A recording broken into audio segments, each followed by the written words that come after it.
It is possible to speak in complete isolation. Roses bloom whether or not there is anyone present to admire them. Loons and hermit thrushes sing to themselves and to the air and to the trees if there are no loons and thrushes there to hear them.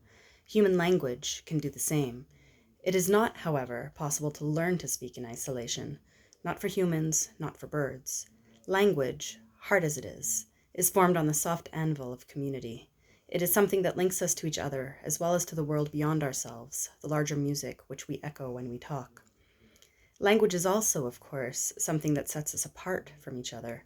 Language defines and protects, more than anything else, our cultural watersheds, dividing us up into speakers of French, speakers of English, speakers of Greek or Creek or Cree.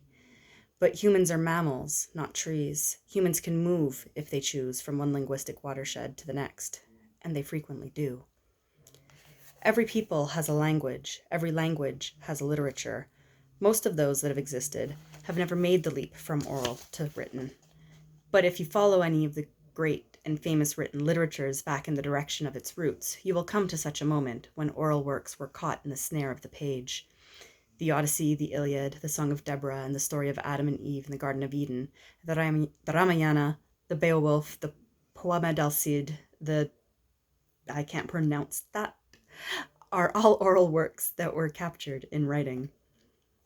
Cultural historians often use these terms, oral and written, as if they were opposites or alternatives. They're not. All literature is oral.